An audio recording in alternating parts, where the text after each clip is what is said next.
ඉක්මවා යමින් තිබෙනවා. ඒ අතර මට මතක් වෙනවා නොපැහැදිලි කියලා කාව්‍ය සංග්‍රහයක්. ඊට අමතරව ලස්සනක්ක කරව පියාසර සකි බැද්දට පෑයු සඳ මේ වගේ කාව්‍ය ග්‍රන්ථ ගණනාවක් මට මතකයට එනවා. ඊට අමතරව දේදුණු තොටිල්ල වැනි නවකතා මතකයට එනවා. මේ සියල්ලත් එක්ක පරිවේශන පත්‍රිකා රසක නාමයන් ඒවායේ අන්තර්ගතයන් පිළිබඳවත් මගේ මතකයට එනවා. මේ සියල්ල මා කියන්නේ ඊළඟට ඔබ ආමන්ත්‍රණය කරන්නට මා ආරාධනය කරන අය පිළිබඳව. මගේ මේ ආරාධනය බෞද්ධ හා පාලි විශ්වවිද්‍යාලයේ ඉංග්‍රීසි අධ්‍යයන අංශයේ කතිකාචාර්ය සදර්ශි වර්ෂාවන් සිංහ.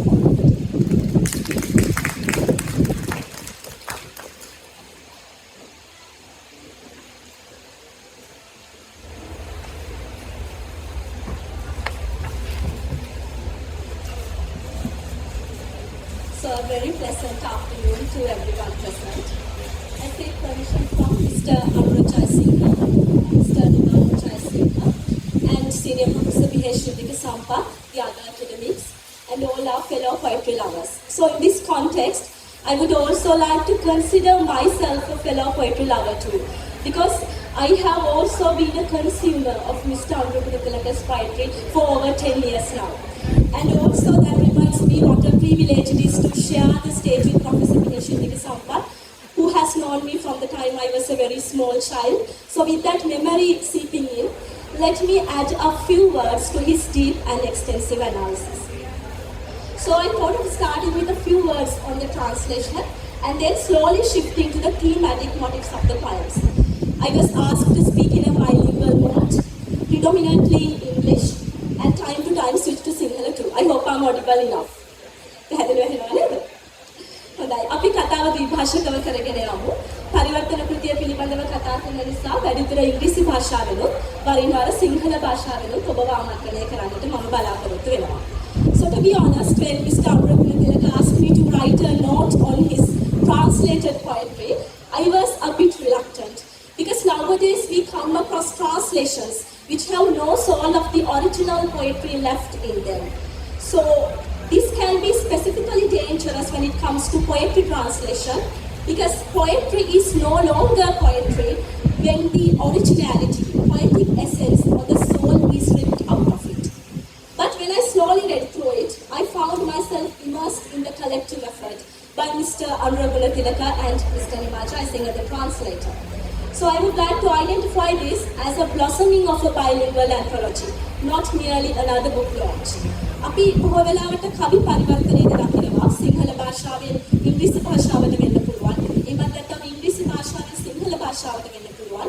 පරිවර්තනය කරද්දී මුල් කෘතියේ සාරය පරිවර්තන කෘතියට නොපැමිණෙන අවස්ථාවක්. නමුත් මගේ කවි මත නොවේ, my poems are not for me පරිවර්තනය එසේ මුල් කෘතියේ සාරය නොනසා කරන ලද පරිවර්තනයක්. ඒ නිසා මේ අවස්ථාව තවත් එක් පොත් එළි දැක්වීමක් පමණක් නොවේ, විභාෂක කවි එකතුවක පිපීමක් විදියට අපිට හඳුනා ගන්න පුළුවන්. And it's very rare to see bilingual books being published. We have several poetry books coming out in Sinhala, and the number would be smaller, but another lot coming out in English as well. Here I'm referring to the Sri Lankan writers who are writing in English. And it's very rare to come across bilingual anthologies, specifically in the genre of intercultural poetic translation. And translating poetry is not an easy task at all. I have made some feeble attempts at translation, so with first-hand experiences I know how difficult it can be, especially not to kill the soul of the poem. And translation, of course, comes hand in hand with some epistemological challenges. You need to negotiate cultural semiotics, consider how culturally loaded some words can be, and there's this risk of cultural untranslatability as well. But here, the incorporation of Sri Lankan cultural elements provide cultural specificity and also employing simple and accessible discourse that has facilitated the readability of the translation. ඇතැම් කාව්‍ය පරිවර්තනයකදී සංස්කෘතික කාරණා ඍජු පරිවර්තනයකට ලක් නොකර අන්තර් සංස්කෘතික හෝමාරුවකට ලක් කර තිබෙනවා. 21 වෙනි කවියෙහි දල ඇතෙක් යන සංකල්පය එවැන්නක්. ඒ වගේම පරිවර්තනයේ භාෂාවත් සරලයි, සුගමයි, දුරවබෝධ තැන් බොහොම අවමයි. And as Professor Sampath specifically pointed out, the audience is aware of the poet's deployment of figurative language, specifically in metrical verses, what we identify as spirit. The translation also unveils the translator's capability in maneuvering literary devices. For instance, the metaphorical construction, let bundles of breath be gone, the waves of the breeze. That caters to a synesthetic approach of imagery because it simultaneously conflates tactile, visual, and also kinesthetic sensations. Similarly, the personification evident in Sadamuwa Vela Horen, the moon in concealment on page 20, it transforms celestial phenomena into agents armed with human psychological conditions. So the lines between human and natural domains are blurred. Here we can observe the employment of pathetic fallacy too. Pathetic fallacy refers to the attribution of human emotions to natural elements. For example, that made me cry in hiding turning into a river. What a beautiful idea it is to equate human sentiments with a river. බොහෝ දෙනා අනුර ගුණතිලක කවියා හඳුනාගන්නේ unique සහ කාව්‍ය අලංකාර වලට ප්‍රිය කරන්නේ ඒ වගේ මේ සම්බන්ධ පරිශ්‍රණයක් විදියට. මේ පරිවර්තනයේදී මුල් කවිවල උපමා රූපක ආදී කාව්‍ය අලංකාර රස නොනසා ඉංග්‍රීසියට පෙරලා තිබෙනවා. නිදසුනක් දුන්නොත් ඉංග්‍රීසි සාහිත්‍යයේදී pathetic fallacy නමින් හඳුනා ගන්න සෝබාදහමට මිනිස් බව ආරෝපණය කිරීම that made me cry in hiding බඳු පරිවර්තනයකට අපිට පුළුවන්. සෝබාදහමත් මනුෂ්‍යත්වයට අතර බෙදුම් රේඛාවයි මේ බඳු බොහෝ කවිවලින් ඔවුන් මකා දමා තිබෙනවා. And a translator is expected to transcend the conventional boundaries of linguistic transfer. He or she has to maintain the aesthetic depth on one hand and on the other hand, the philosophical depth. Both ought to be balanced in composing poetry as well. Here I'm not only referring to translation but composing poetry as well. But when one is more into the philosophical side of it, the artistic sense can be lost. And also vice versa. When a poet is more concerned about the artistic sense of it, the philosophical stance would go away or diminished. But in this book, what you can see is a balance of artistic and philosophical depth. සංසාරයේ සම මගේ කවි මට නොවේ කෘති දෙකේම අපට හමු වන්නේ සෞන්දර්යාත්මක ගැඹුර සහ දාර්ශනික ගැඹුර යන දෙකම රැකගත් කවිය. සංසාරයේ කවිපතෙන් එක් නුදුසුමක් ගත්තොත් උල්පතක්සේ මතුව පිවිසදිපු ගමනකට ආදරය සොයා යන නොපරදින කිසිවකට සිත් තුටින් දිවි පුදන ගැඹුරු මහ සයුරකට ජීවිතය කියන්නේ ගලා යන ගඟකට. මෙතන වගේම බොහෝ කවිවල චමත්කාරය රැකගන්නට ගොස් ගැඹුර නැසී ගොස් නැහැ. ඒ වගේම දාර්ශනික ගැඹුර රැකගන්නට ගොස් චමත්කාරය නැසී ගොසිනුත් නැහැ. Now if we are to decode the thematic motifs encountered, what we can observe is a strong sense of multiplicity. The idea of shedding ego is central to the book. Even the title, My Poems Are Not For Me, speaks volumes of it. If I to quote one poem, See Only Yourself, sums myself in it, on page 14.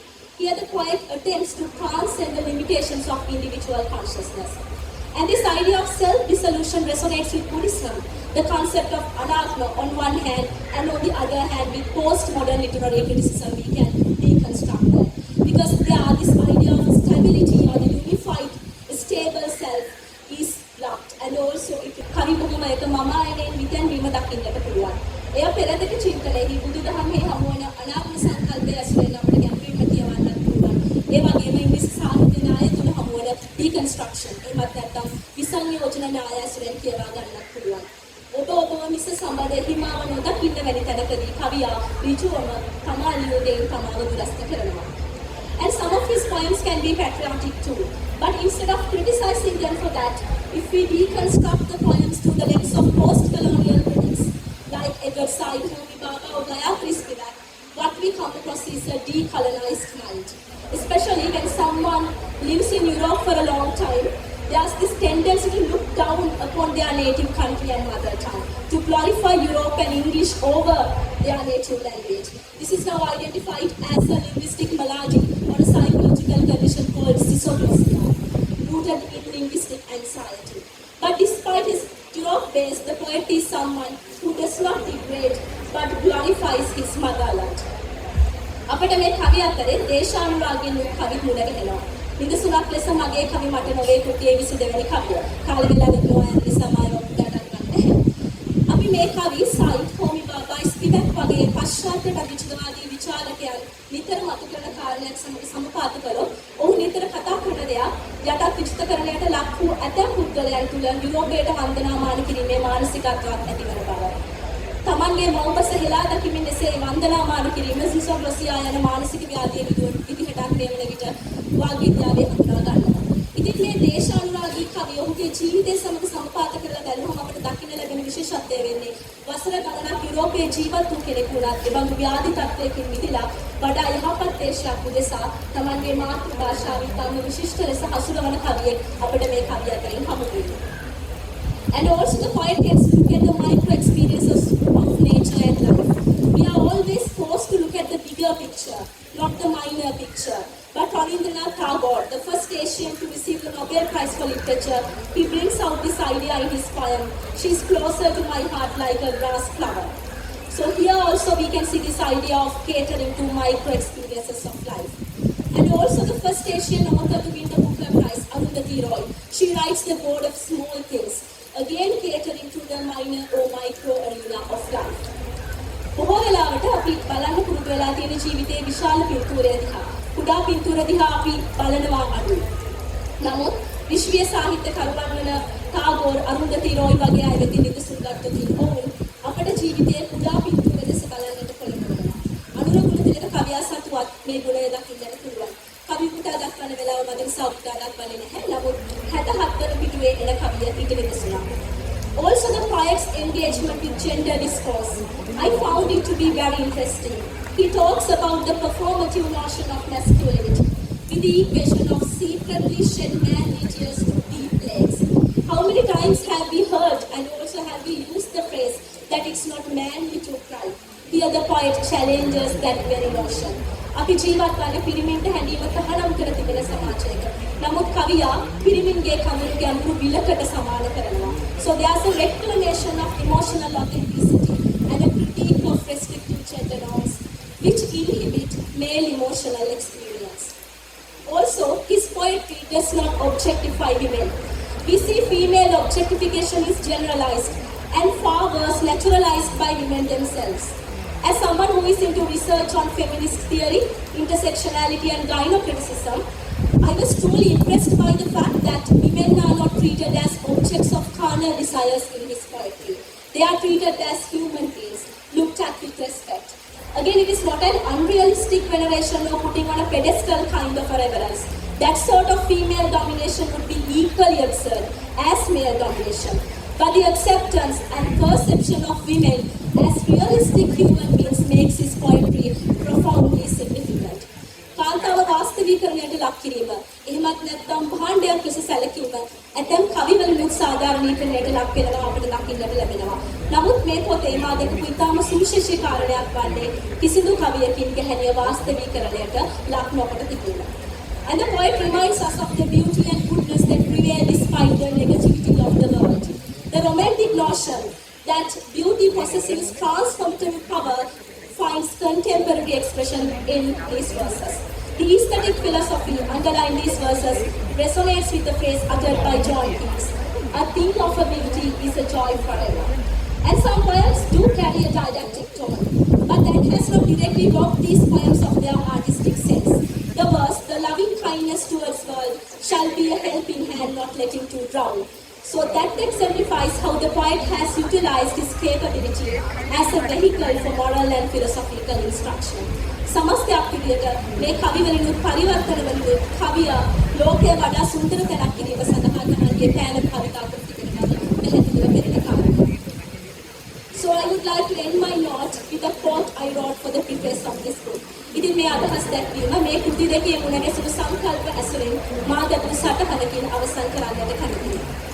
These poems let light sleep in the distant skies, simultaneously traverse through their bricks, rests on a floating cloud on a puzzle slumber, mingles with the lilting melody of a flute. Thank you immensely for bearing up with me. ඔබ සියලුම දෙනාට කොහොමත් ස්තුතියි.